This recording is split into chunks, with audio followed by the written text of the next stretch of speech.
Good afternoon. It is good to be with you. This is the final class in the Kansas and World War II. Um, and I want to say how much I have thoroughly enjoyed your input, your stories. Um, you will be receiving an email, both the people in class and online, encouraging you to fill out a form. And it's your choice.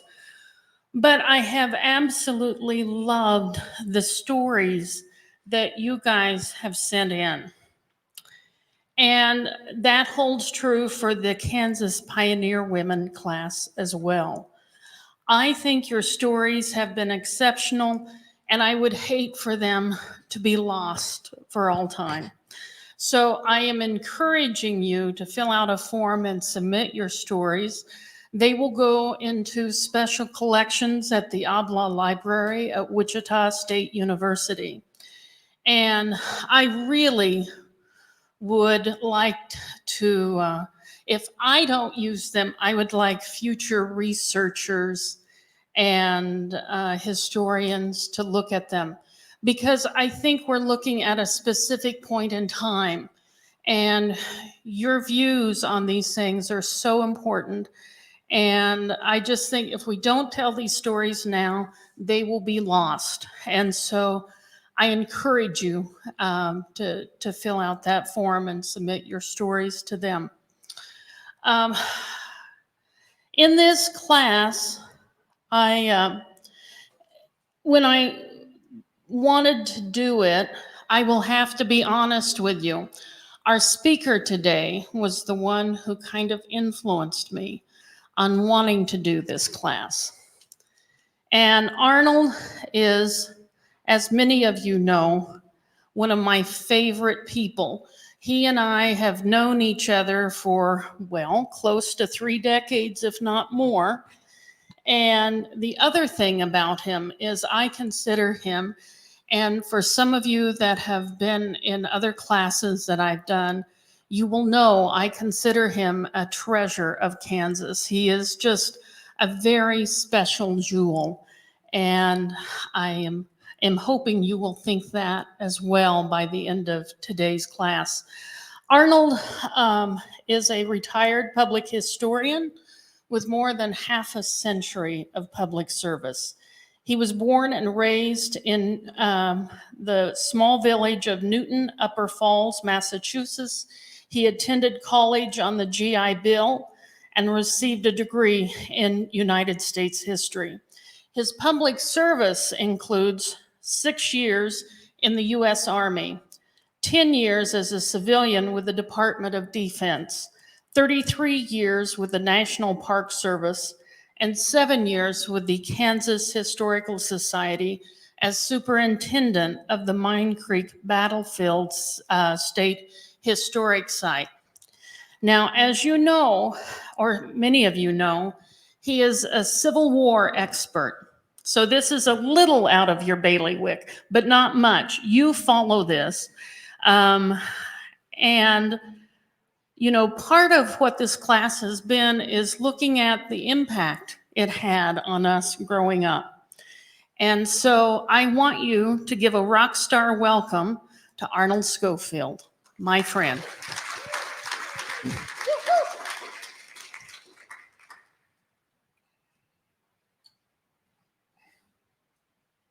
Thank you, Becky. I forced him to wear a face shield. I'm so sorry. Good afternoon. It's going to be interesting because I've never worn one of these before. I see all of you out there, and I may have to get some water occasionally, so bear with me if I fumble with it.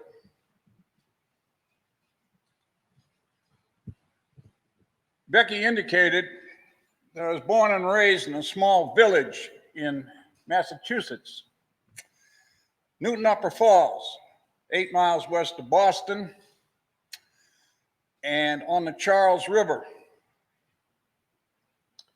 I only have one memory of World War II. One, the rest are observations from my years of study. My one memory is, well, I was born in 1942, so I guess that makes me 78 now.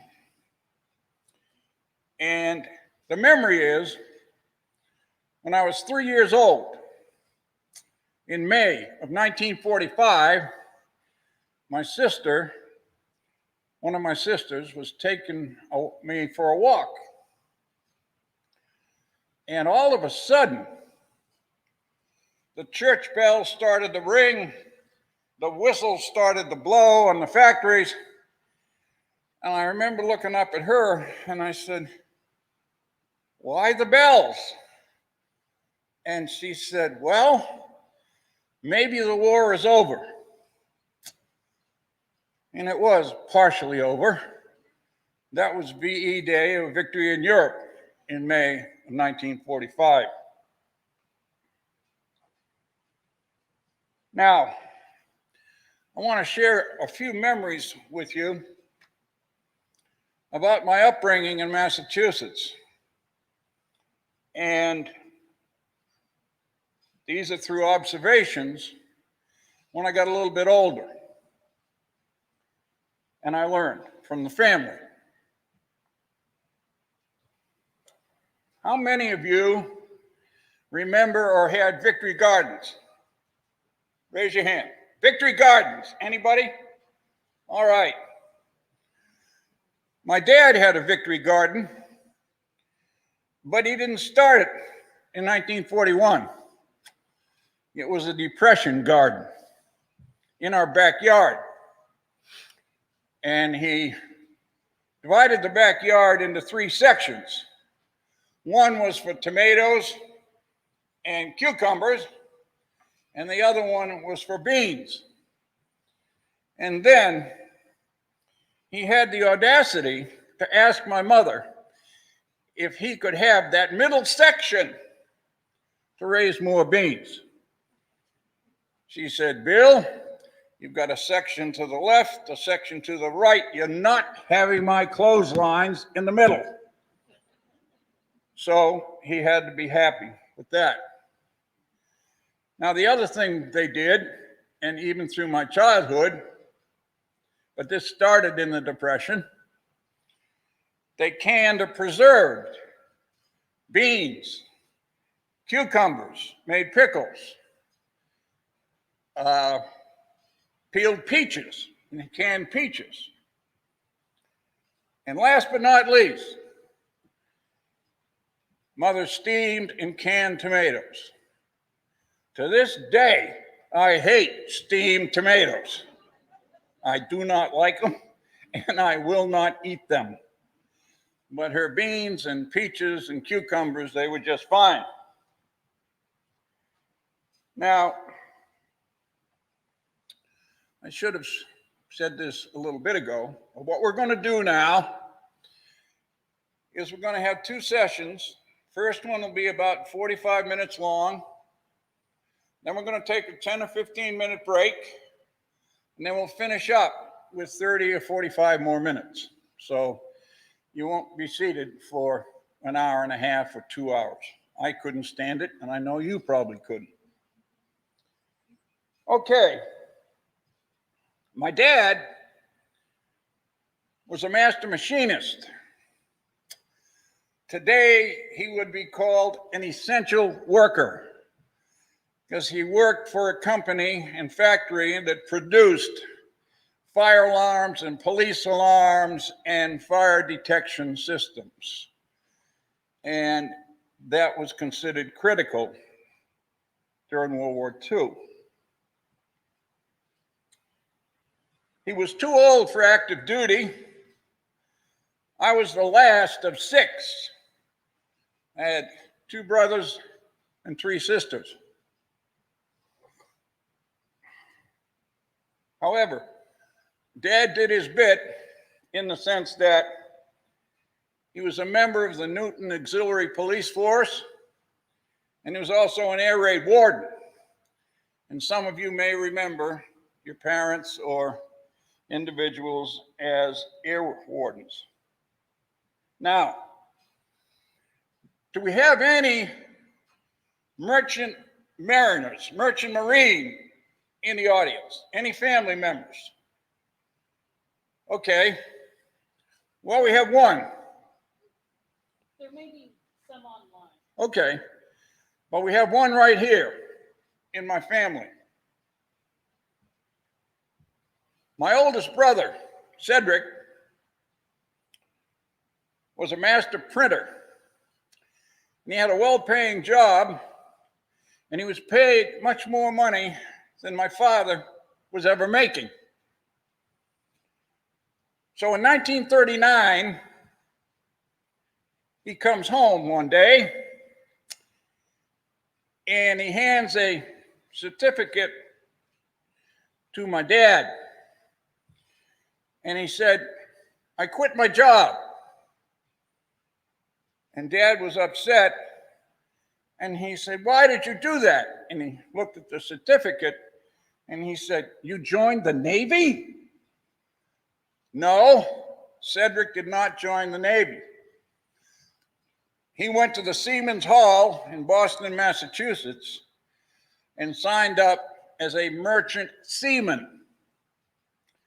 Now, he explained that to my dad, and my dad asked, "Why did you do that?" This is 1939. We were not at war. And Cedric looked at my dad and he said, "We may not be at war, but there's a war going on in Europe and England's involved. And we have cousins and family in England. So I thought if I joined the Merchant Marine, I could help." And he did. He served in the Merchant Marine from 1939 to 1945. Now, he served on any number of types of vessels or ships. And when the convoy reached England, he would take his sea bag and he would go to the ship's store and he would buy as much coffee, tea, sugar, flour, and other condiments that he could buy in the ship's store. Why did he do that? Then he took the train to Ashton-under-Lyne, where cousin Nellie and Ronnie lived, and he gave them all of those things that they could not get because of rationing. He didn't do that once. He did that 5 and 6 times.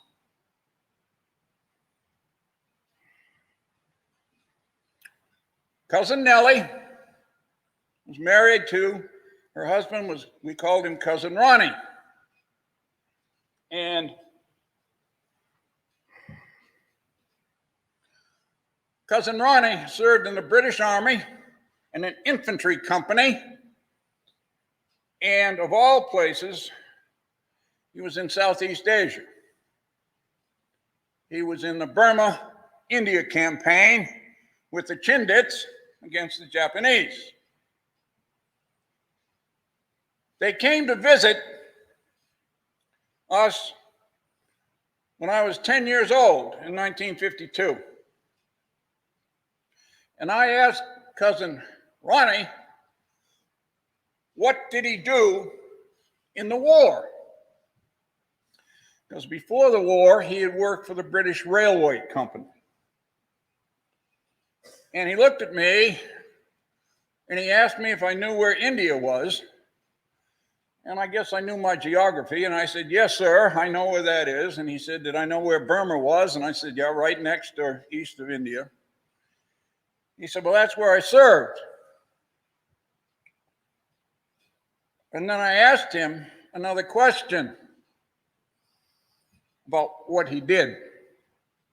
He said he was an infantry private. And then he said to me, "Do you like baseball? Do you play baseball?" Okay. He changed the subject very quickly.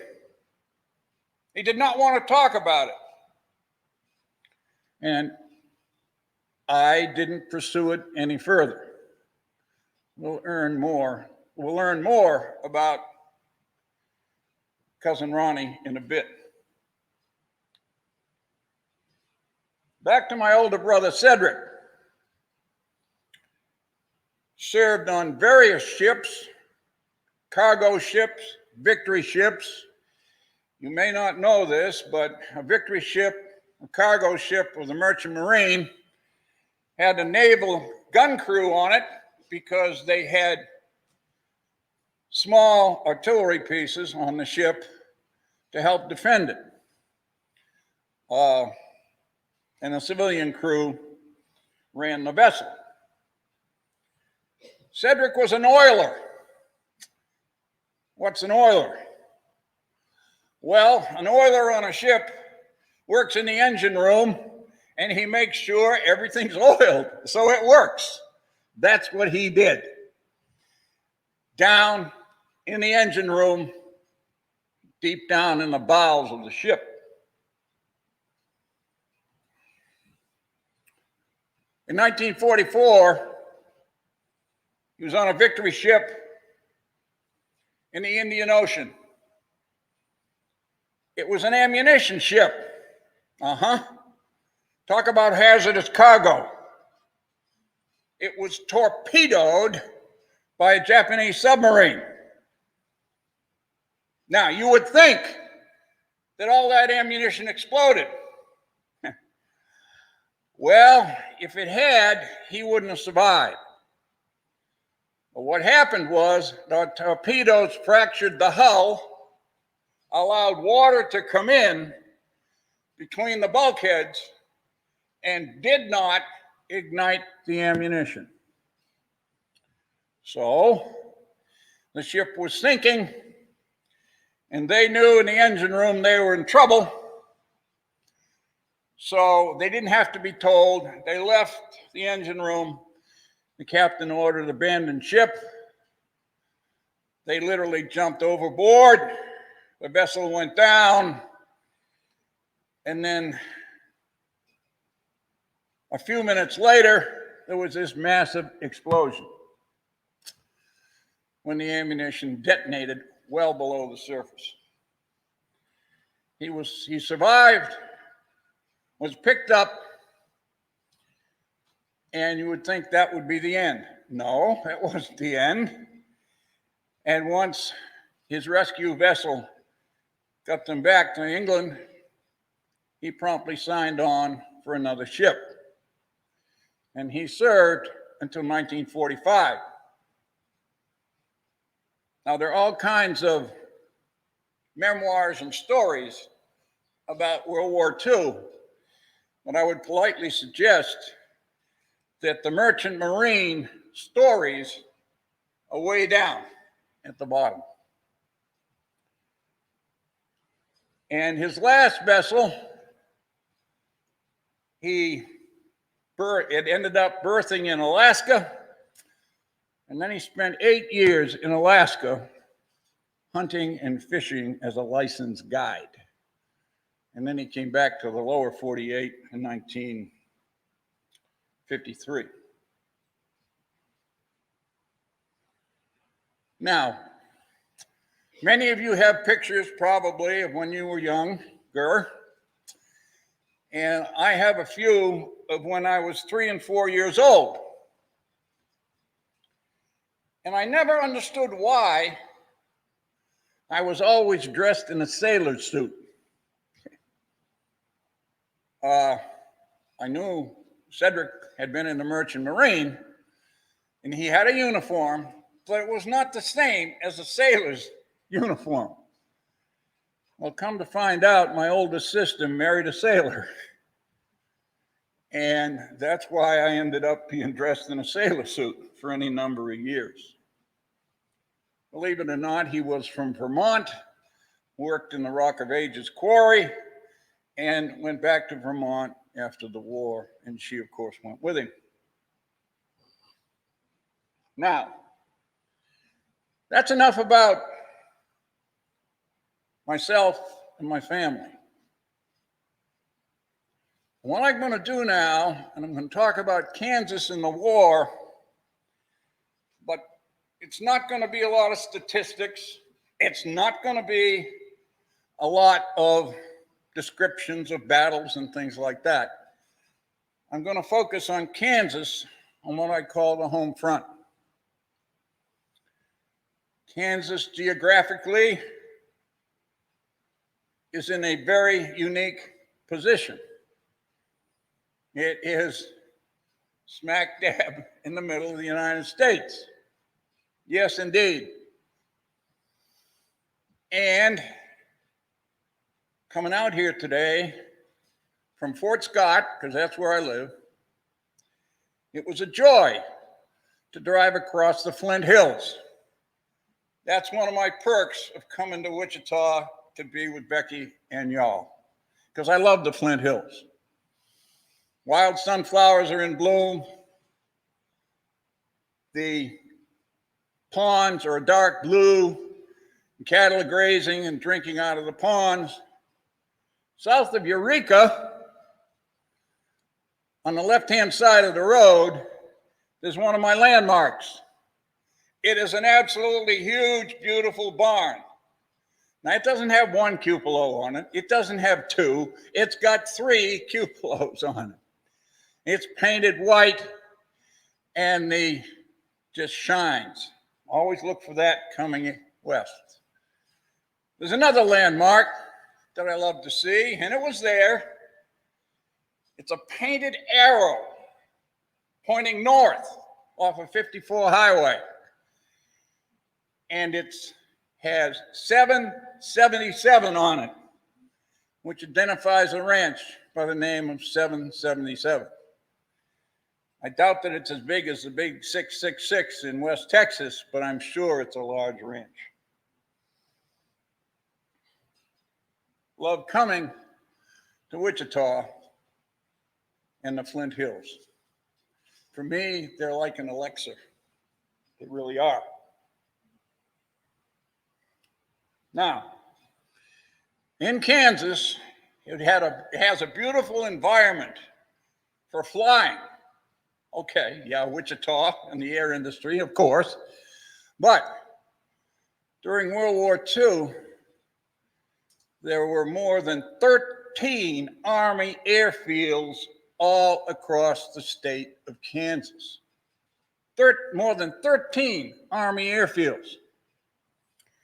And they were used primarily for training pilots and navigators, co-pilots, and gunners for various types of aircraft. There was one in particular down near Coffeyville, Kansas, that also trained British and French pilots as well as Americans. Now, there were 2 airfields.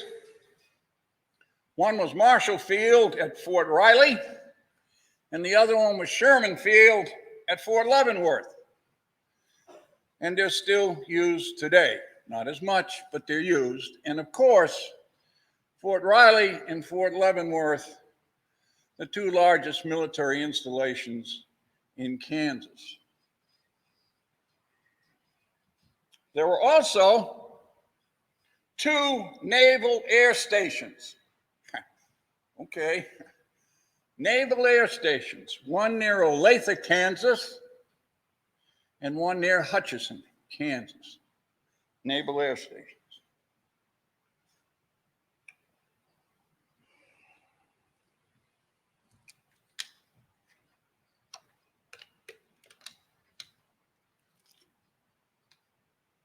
I was hoping that didn't fog up the lens, and it didn't, so.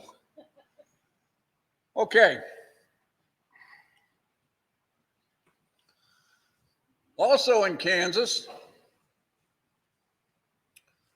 we had 3 ordnance plants that produced ammunition, small arms, shoulder arms, machine guns, etc. 3 ordnance plants. The Jayhawk Ordnance Plant was near Baxter Springs. The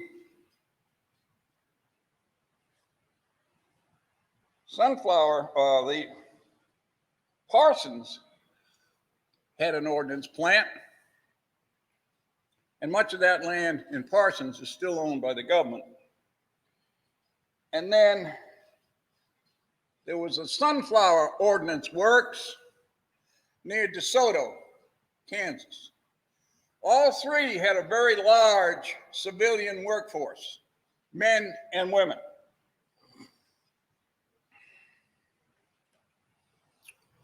Also in Kansas, in 1943,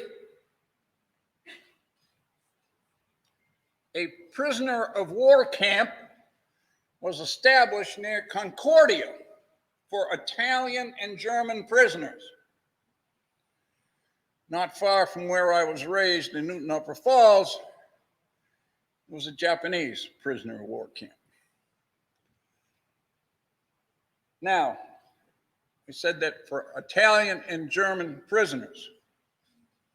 What you may not know, and I didn't know until I started doing some research, is that there were 2 satellite POW camps. One was near Peabody, and the other one was near Hayes. And these POW camps, to use a modern term, were work release camps for German and Italian prisoners. And Arnold, we have students in this class whose parents had farms and the prisoners, okay. Yeah, isn't that cool? I was going to ask that in a minute, but that's all right. And not all, but those Italian prisoners and German prisoners who were willing to work on farms as farm laborers were transferred to Peabody and Hayes. And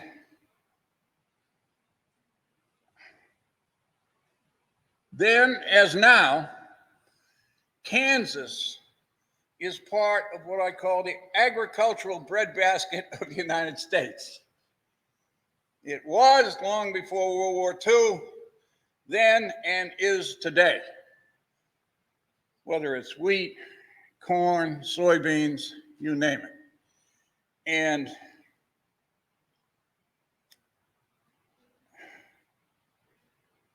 I'm sure that those German and Italian prisoners were very happy to be out of the main camp in Concordia and working on farms, civilian farms. Now,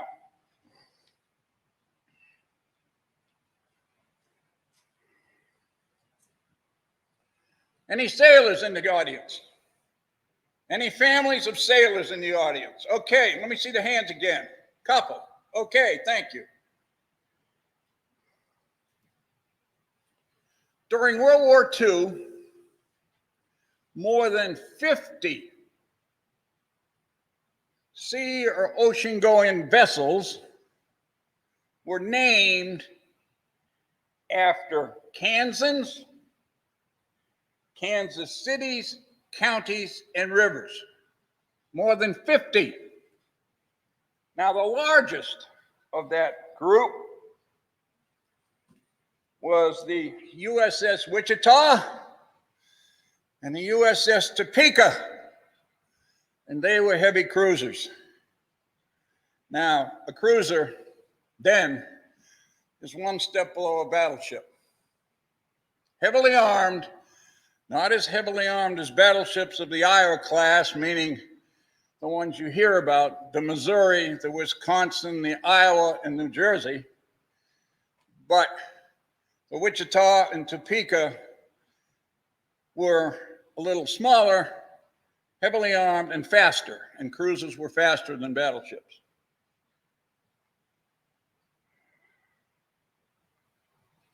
Other vessels were named after Emporia, Hutchison, Abilene, and various smaller ships.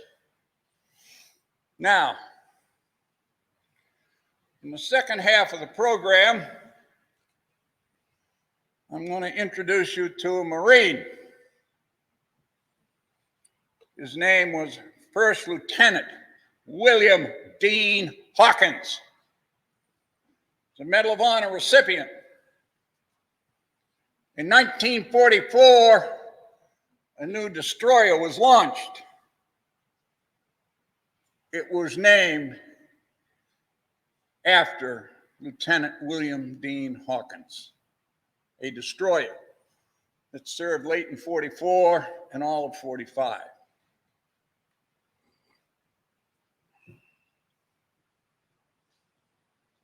Now, last but not least, I mentioned the victory ships, the cargo ships that were operated by the United States Maritime Commission. And there were 4 named after Kansas. The Atchison Victory, the Chanute Victory, the Coffeyville Victory, and the Salina Victory. All victory ships. Today, there are only 2 restored victory ships that are seaworthy in the United States. The Jeremiah O'Brien is in the San Francisco Maritime Museum, operated by the National Park Service. And it goes out on 1 or 2 short voyages each year, and you can buy a ticket and ride along. The other one is named the John Brown. Well, we know about John Brown in Kansas, but the John Brown is berthed in Baltimore, Maryland. And it too goes on 2 or 3 voyages a year. These are functioning victory ships. Now, another thing we have that you normally do not hear much about are the Mothball Fleets. And the largest Mothball Fleet is off the coast of the state of Washington and Puget Sound.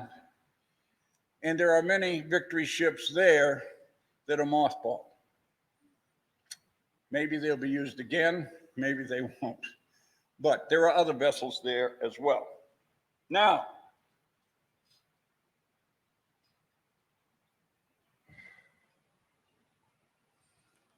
I brought my timepiece with me.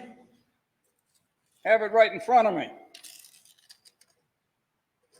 Always do that, because my wife, who happens to be my best friend,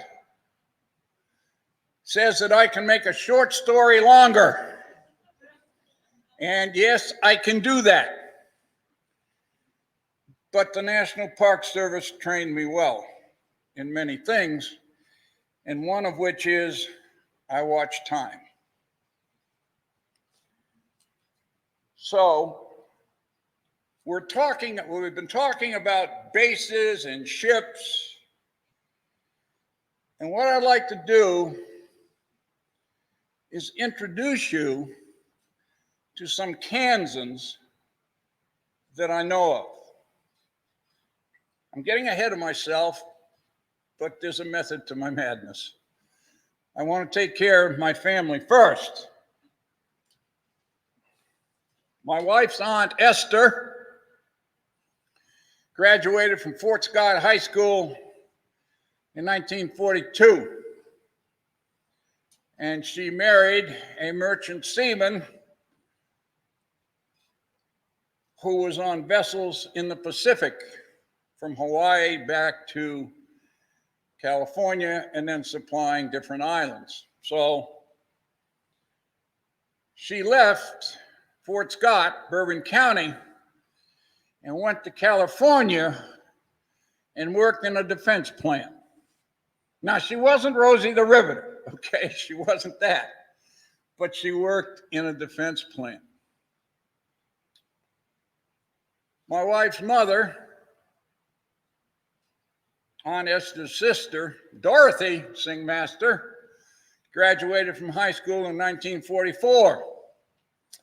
She followed her sister to California and worked in a defense factory from the balance of 44 and all of 1945. I can't forget Uncle Ralph, their brother.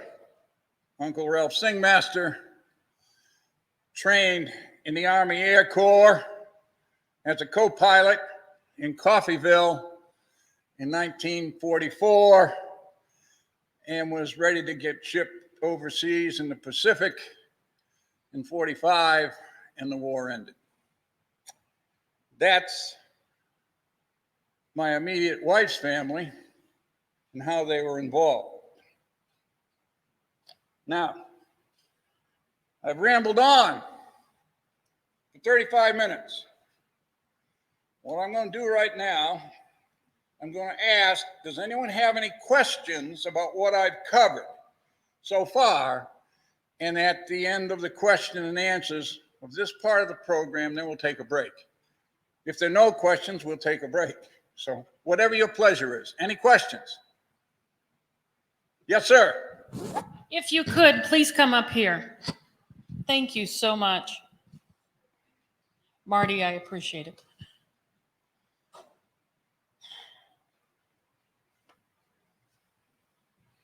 So we're hanging on tenterhooks waiting for Cousin Ronnie to come back. Is he in the second half? He's in the second half. Oh, Okay. thank heavens. Cousin Ronnie's coming back. And you won't believe the connection. Any other questions? Okay, it's 23 minutes of 2. Let's stretch and take a 15-minute break and come back about 10 minutes of 2. All right. Go ahead, relax, because I'm going to relax.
Okay. You guys, let's come back. A couple of things I just want to mention. If by chance you want to watch these again, or take one of the classes that maybe you missed out on, you can still sign up for lifelong learning. It's free until September the 11th. And mention it to your family and friends, because any Kansas resident who's 60 and over can take these classes. And so if you wanted to watch them online and you're in person, I bet you could do that, right, Tat? Okay. And the other thing, again, about just submitting your stories and whatnot, if you have any questions, feel free to shoot me an email or any of that, and I will try and answer the best I can. Again, my email is btanner11@cox.net. And other than that, let's go for the second half of Arnold Schofield. Isn't he doing a great job?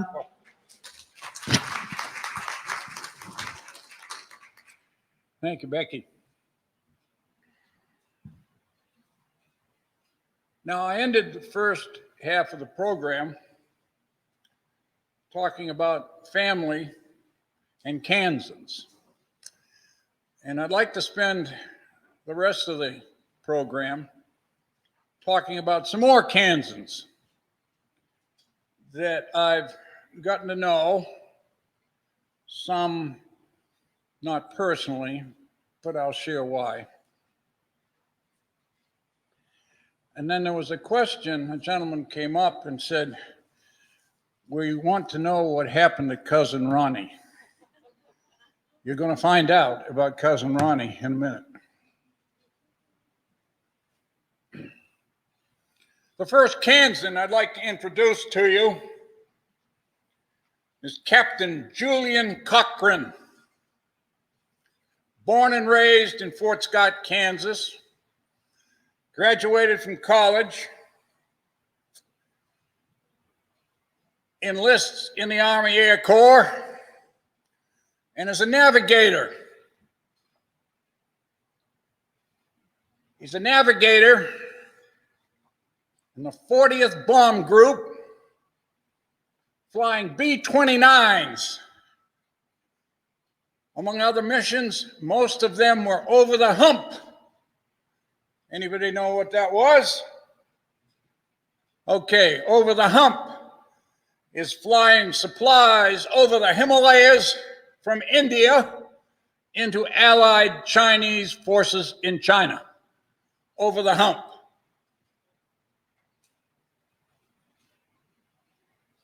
He had a number of those missions as the navigator. And then his squadron was on a bombing mission. A bombing mission over Burma. Have you ever heard of a plane being bombed out of the sky? Bombed out of the sky. Not shot down, but being bombed out of the sky. Well, his B-29 was bombed out of the sky. And here's how and why. The formation is flying at two different levels. He's at the lower level. You have the other bombers up here at the higher level. The lower level is to drop its ordnance first and then get the hell out of the way, because the upper level is going to drop its ordnance. It's bombs. Well, one of those B-29s in the upper level prematurely dropped the bombs. And one of them took the right wing off of Captain Cochran's B-29. Bombed out of the sky. The crew parachuted and survived. He was captured by the Japanese and incarcerated in an old French prison in Rangoon, Burma. It's a 19th century prison. It still exists today. We had prisons like it in the United States where you had different wings going off of a central building. So, Captain Cochran is incarcerated in the American wing.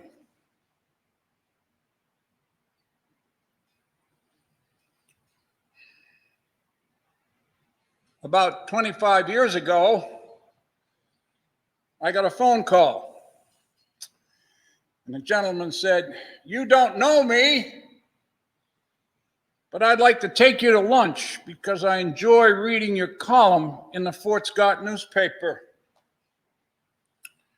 And the column is pretty much on the Civil War, but it's military history. And I said, "Fine, I'd love to meet you." So we set up a time, and he introduced himself as Captain Julian Cochran. And he related the story that I just shared with you with me. And I thanked him very much, and we remained in touch until he passed away and is buried in Fort Scott National Cemetery. Now,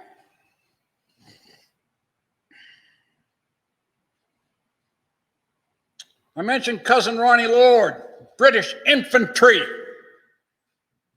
Yes, he was, fighting in a guerrilla operation with the Chindits against the Japanese. He's captured by the Japanese and incarcerated in the British wing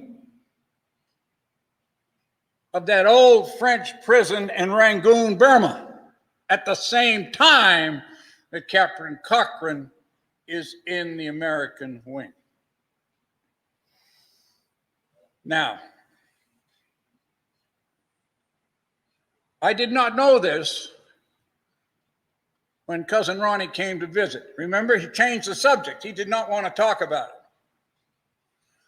My sister, next to me,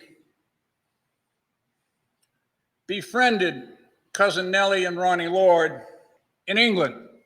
And she traveled many visits to England and always made it a point of visiting with Cousin Nellie and Ronnie. Cousin Nellie passed away, but she kept on going to visit with Cousin Ronnie.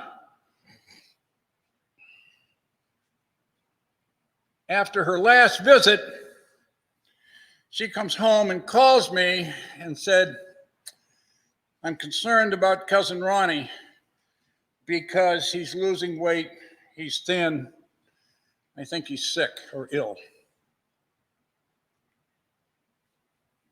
About 3 months later,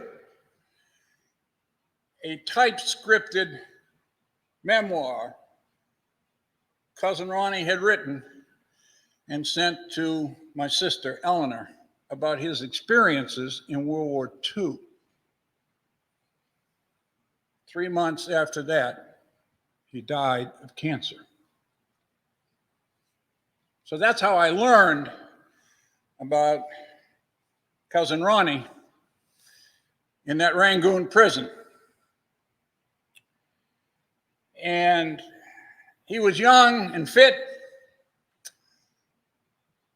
So the Japanese worked he and his fellow prisoners as stevedores on the docks, unloading supplies and food like rice. And each prisoner would carry a 100-pound sack of rice on his shoulder to the warehouse. And one of the prisoners managed to poke a hole in the bag so rice would trickle out. And it was dark, and then an alternate prisoner coming along at the end in case anybody, fell down, would pick up the rice, the kernels of rice, and then they'd have a little more food. I also learned what quizzling meant. And they always used to bathe in a river. And there was one prisoner who always seemed to get a lot more treatment, special.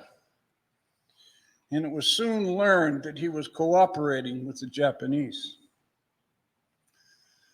And they'd all swim in this river every other day. They went swimming one day, and the quisling didn't come back. They drowned him in that river. Now,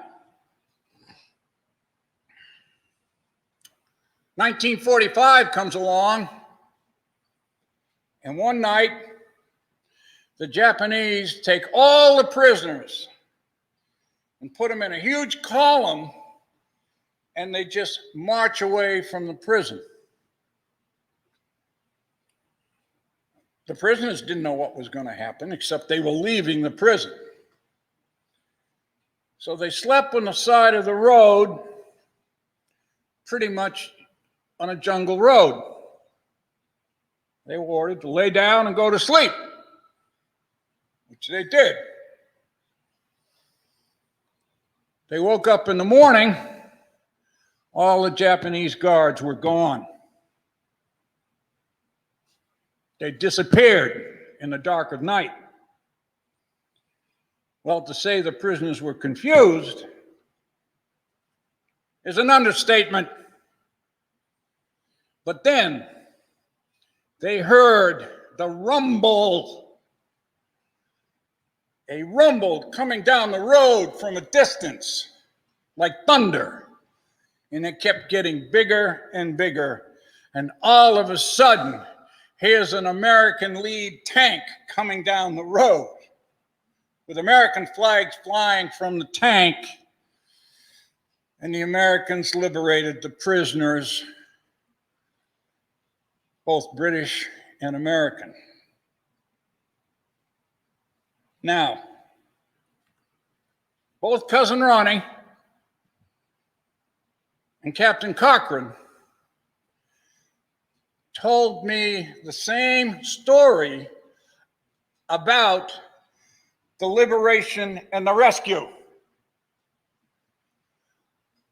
And I find that pretty amazing, that a young kid from Massachusetts would end up in Fort Scott, Kansas, interviews a World War II veteran who tells me about his incarceration and liberation in Rangoon, Burma, and it's the same prison at the same time that my cousin Ronnie was incarcerated in that prison.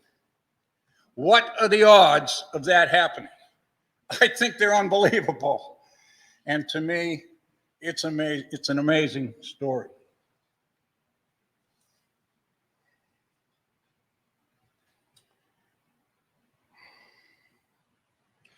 If you were to come to Fort Scott, Kansas, and come to our national cemetery, we have more than 5,000 burials in the national cemetery. The majority of those burials are marked with a vertical white marble headstone. But there's one place, and if you were to drive slow, you would see these. And there are 8 flat granite stones. Flat stones at ground level. And if you'd get out and read those headstones, you would find that they contain the remains of Army Air Corps and Naval air crews that crashed. And when the remains were repatriated, this was long before DNA, so they couldn't identify. They knew who was on the plane, but they couldn't separate the remains. They notified the next of kin, and all of the families agreed they would like them in a common grave, and it was decided to put them in Fort Scott National Cemetery. There's one Royal Canadian Air Force crew as well. And these are completely different types of headstones in our Fort Scott National Cemetery.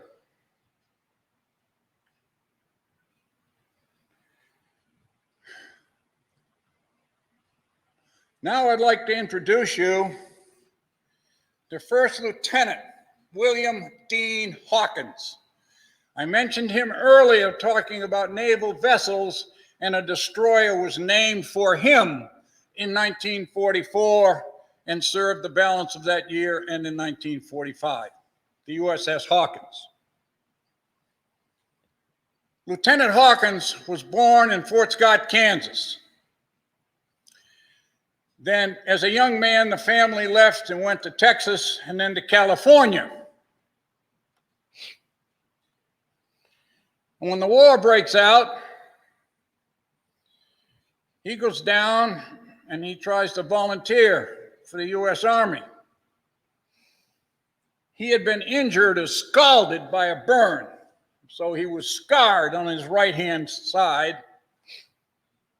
And the Army said, "No, we can't accept you." He was persistent. He went to the United States Marine Corps. Any Marines here? Any Marines online, family members? You'll probably recognize the name First Lieutenant William Dean Hawkins, because he's a legend in the history of the United States Marine Corps. He was a commanding officer of a company of Marines on the initial invasion in Tarawa in November of 1943. And there was a long pier out called the Basio Pier. His Marines occupied that pier and charged ahead on the island.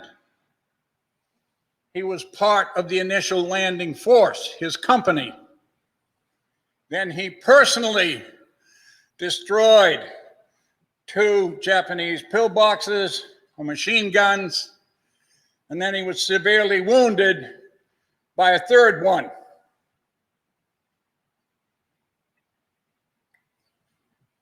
He died of those wounds received in action.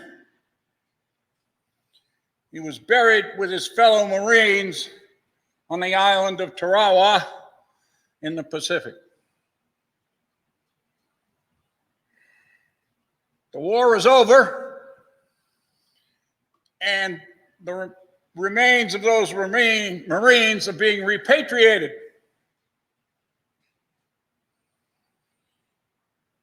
And the Marine Corps contacted his mother and asked if she would like his remains shipped to California. In her letter, she said, "No, I would prefer that he be buried with his fellow Marines." And they were reburied in Punchbowl National Cemetery on the island of Oahu in Hawaii. Now, I had a dear friend who lived across the street. His name was Ken Lunt. He too was a Marine, because you're always a Marine. I'm retired from the United States Army. My friends call me Dogface. I wasn't in the infantry, but that's what they call me. Ken Lunt asked me one day that we ought to do something to honor Lieutenant Hawkins. And I said, well, he received posthumously the Medal of Honor for his action in combat. Why don't we have a Medal of Honor stone in Fort Scott? And we do have it now out of black marble with 2 Civil War veterans and Lieutenant Hawkins.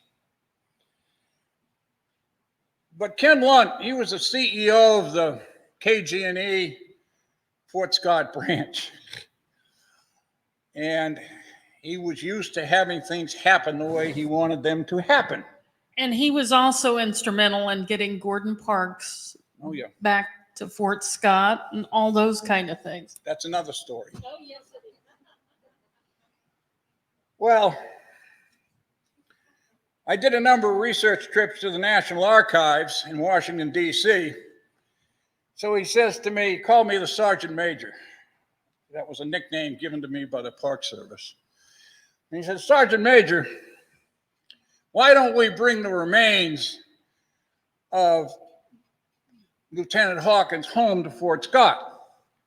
Because we have a memorial section in our National Cemetery. And I said, well, I'll check into it. So I go to the Marine Corps History Museum, not the brand new one, but the old one at the Washington Navy Yard. And I asked to see the file on Lieutenant Hawkins. And I look at it, and then here's the letter that his mother returned and said to bury him with his fellow Marines, not to bring his remains back home to the United States. Well, that ended it for me. We couldn't do it because it couldn't be done. And then I told Ken Lunt why it couldn't be done. And he looked at me and he says, darn it. He didn't say, darn it.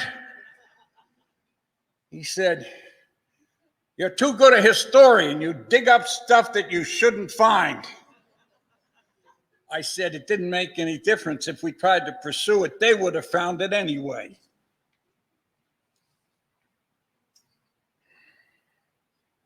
Well, he wasn't done. We had a new public safety facility in Fort Scott.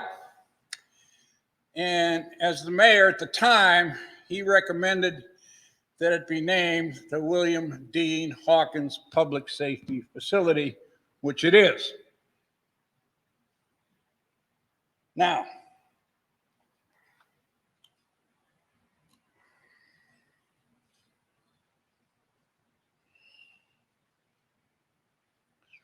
I'm a life member of the VFW and a member of the American Legion as well. I guess I double dip in both. And the VFW one day was having a meeting, and they wanted to have discussed First Lieutenant Hawkins, as I brought back a photograph of him and given it to the city where it hangs today. And I said, I'd be happy to do that. But before the meeting, the previous Saturday, I went to an auction. And I used to be a picker and a trader, and I still am, but I don't have that much ambition anymore. But anyway, I'm at this auction, and I see this duffel bag. Now in the Army, a duffel bag is an OD bag, big, with a strap on it, and you carry your uniform and your personal items in it. It's a duffel bag. In the Marine Corps, it's a sea bag. And the naval sea bags are white, or were white. But the Marine Corps sea bags, some of them in World War II, were OD, green. So the auctioneer picks up this duffel bag, And I was at a point where I could see the back of it. Now, the front of it, there's nothing on it. But on the back of it, there are names and insignia of the United States Marine Corps. And they're names of battles like Peleliu, Iwo Jima, Saipan, and then Shanghai in China, and then Beijing in China. And this is all painted on this sea bag. Well, I was going to buy that sea bag, and I did. I bought it for $2. And when I went to this meeting at the VFW, I took the sea bag with me. Now, near the top of the sea bag was a Marine's name. And I could barely read it, it had faded and all of that. But I thought it was an R. Robinson. Okay? Didn't mean anything to me. I knew a Robinson in Fort Scott. He was a pharmacist at Mercy Hospital. I didn't know his first name. So I hold this sea bag up and I show the artwork on it. And this call from the back of the hall says, "That's my sea bag." Oh my God, right? I mean, rarely am I stopped for words. I couldn't say anything. And I said, "Well, if that's your sea bag, come on down and get it." So I gave it back to him. He had loaned it to a friend who loaned it to another friend, and it never came back home. He was thrilled to have that sea bag.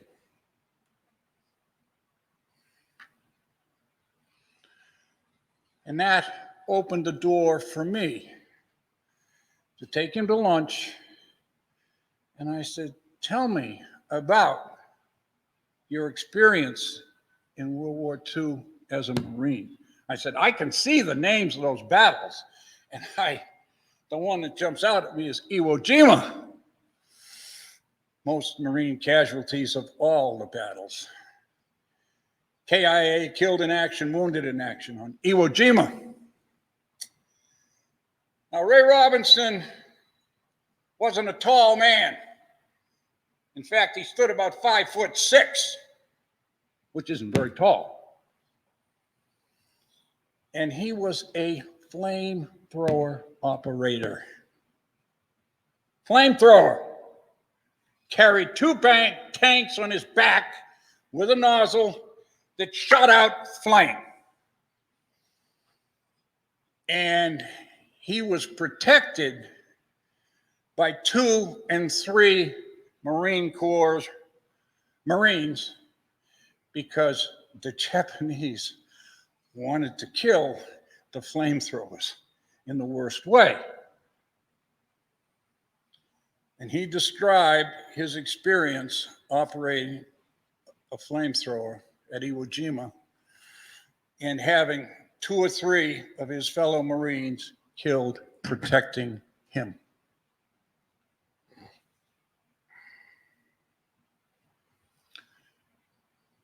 He's died. I went to his funeral.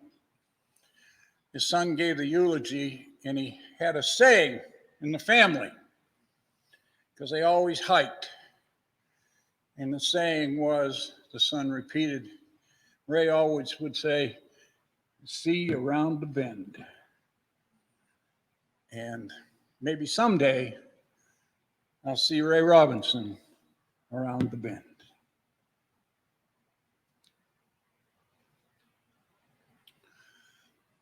I'm watching the time, and I'm getting close. But I have one more veteran I want you to meet.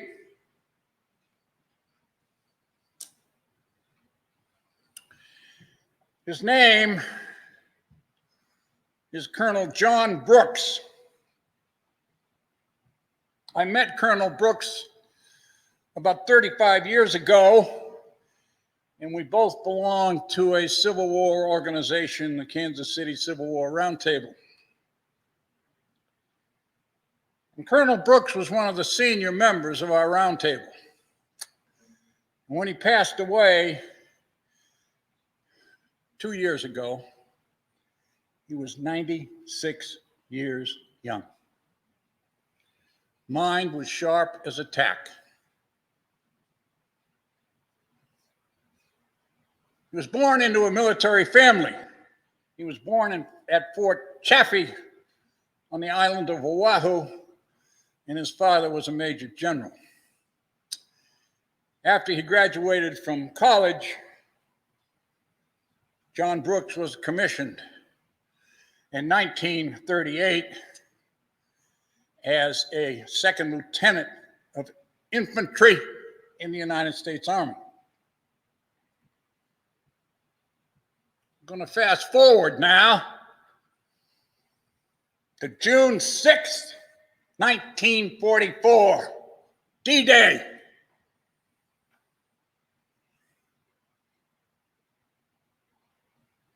Lieutenant John Brooks has been promoted to a captain, and he is the commanding officer of a company of infantry soldiers, 150 men.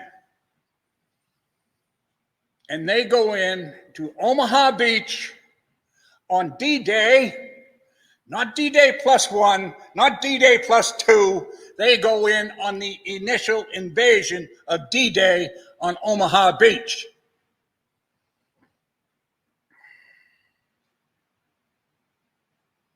Later on, when often asked about that, he said, well, I could have thought of a lot more desirable places to be than there on June 6th.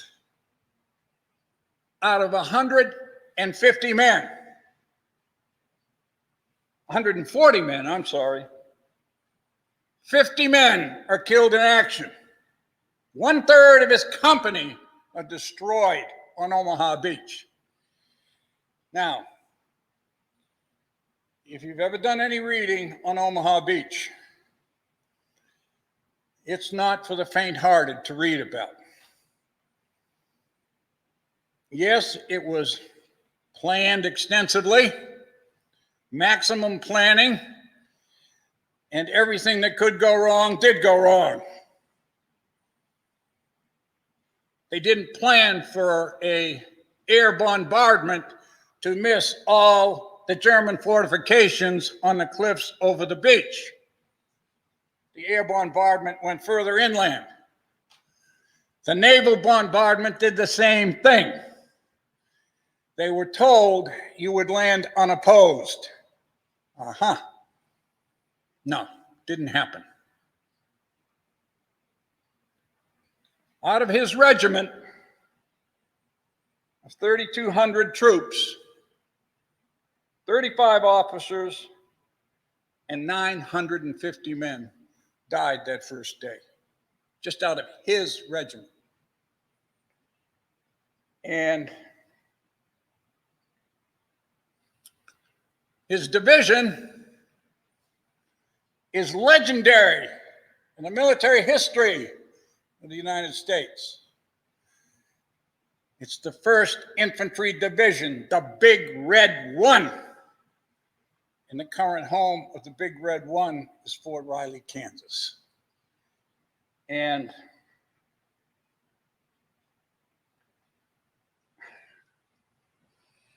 about 12 years ago, I got a call from Colonel Brooks. And he asked me what I was doing on a given day. And I knew he was calling for a reason, so I said, well, absolutely nothing. He said, I want you to come to Fort Leavenworth for a special ceremony. He gave me the date and the time and the place, and another friend from the round table called me, and we went together. 25 of us were there. Colonel Brooks, his wife, his son, and about 20 of his closest friends. And the reason we were there, he was there, was the French ambassador to the United States. He'd come all the way from Washington, D.C. with a military decoration. And the French government had tracked down all the officers, surviving officers of June 6th, 1944, and traveled to the United States, and they presented Colonel John Brooks with the French Legion of Honor, which is one of the highest military decorations France can give. Just my polite way of saying that the French of those generations haven't forgotten, and they'll never forget what the Americans and the Allies did to liberate their country. Now, people often ask me, where can I find information about what I talked about today? Well, accepting my family stories, okay? One of the best sources that have done a lot of work is the Kansas Historical Society in Topeka. They have been gathering, if you want to know more about the POW camps, if you want to know more about the victory ships and things like that, contact the Historical Society, because I'm sure they have information that they can share with you, or that you can share with them, because they would like to have oral history interviews just like Becky has been doing. However, if you're interested in the Big Red One at Omaha Beach, there are 2 books. I brought one with me today. The title of it comes directly from a colonel on the beach at D-Day, a Colonel Taylor. And he said the following to his men that he was with. And they had sought shelter under an overhang and all that. And he said, there are only going to be those who are dead and those who are about to die on this beach. So let's get the hell off of it. And that's the title of the book, Two Dead and Those About to Die. It's the history of the Big Red One in Omaha Beach. And we've covered a lot in a short period of time. And like my wife says, I can make a short story longer. But thank you very much for your attention. It's 2:30, and I'll be happy to answer any questions. And if I don't know the answer, I will say I don't know the answer. Thank you very much. Thank you, Arnold. You did great. So do any of you have questions? What's the name of the book? The name of the book again is The Dead and Those About to Die. And the name of the author is John C. McManus. I'll have it up here if you want to look at it. Thank you. All right. Any other questions? In back, is there any way you could come forward?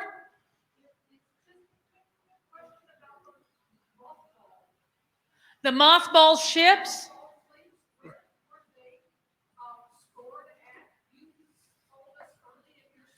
The Mothball Fleets, Okay. where are they stored at?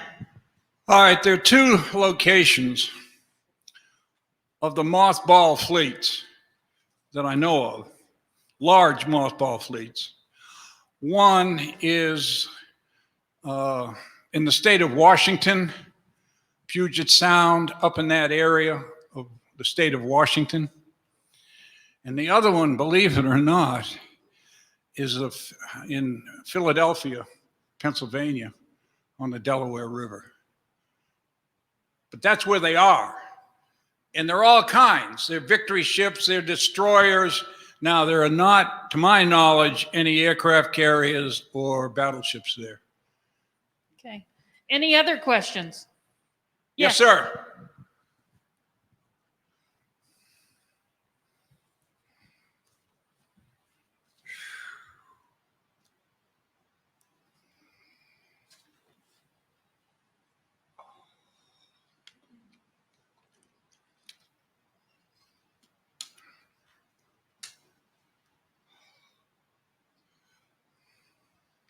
This is more than a short story, but it picks up with what you talked about with the American airmen shot down and captured by the Japanese. In 1945, the existence of the atomic bomb was not known, and it was thought that the war against Japan would go on for several years. In Europe, the OSS was operating, and they decided, the officers, the leaders, decided that they needed to send some OSS officers to Asia to establish a system to retrieve American flyers rather than getting captured by the Japanese. And they picked a colonel by the name of Archimedes Patty. He was sent to Vietnam to establish a relationship with the strongest military unit there, which was the Viet Minh, which he did. He established a relationship with the leader of the Viet Minh, Ho Chi Minh, who we heard about later, and they were putting together a system when the atomic bomb was dropped and the Japanese surrendered. So it didn't go any further. After the war, Archimedes joined the State Department and was a career officer there.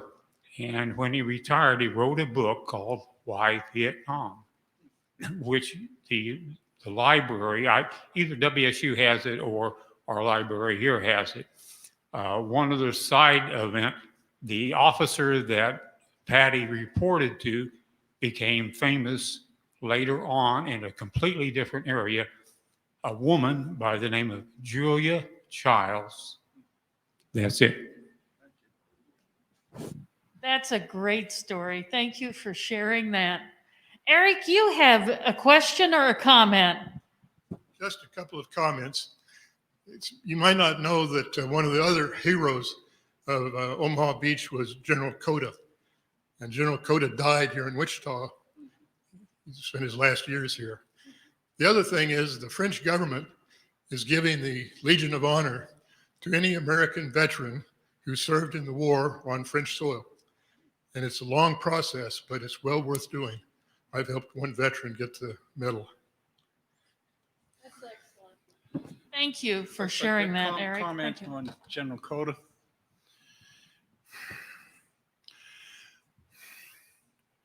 General Cota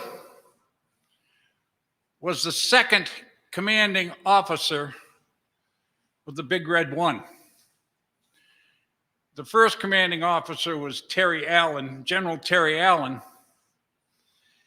and he commanded the Big Red One in North Africa and Sicily. He was relieved to command not for anything bad. The military, in its infinite wisdom, decided that it needed to change. And so General Cota was named the successor, and he was the second commander of the Big Red One, and he commanded it during the training in England and before the invasion. And he was a soldier, he was. And he was born and raised on a farm here in Kansas. And what he found was the Big Red One was an excellent fighting division, but in his words, they needed more training. and they needed more discipline. And to succeed General Allen was not a good thing, but he soon won the respect of the soldiers of the Big Red One. And he was an expert shot or marksman with an M1. Now that's a rifle, okay, for those of you not familiar with it, and standard infantry weapon. And he had all his troops being trained to be expert marksmen. And he would go to the range and watch. And very often he would see a soldier that wasn't doing it the way it should be done, and he wouldn't chastise the man. He would get right down with him and show him how to do it and encourage him to do it the right way. And that's how he earned the respect of his men. He was quite a general. Thank you for bringing him up. Any other questions?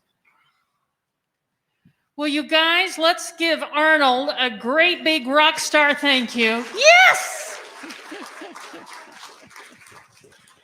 And again, I have thoroughly enjoyed this class. And if you have any suggestions for others, I'm open. So thank you very much. This has been fun. And have fun out there.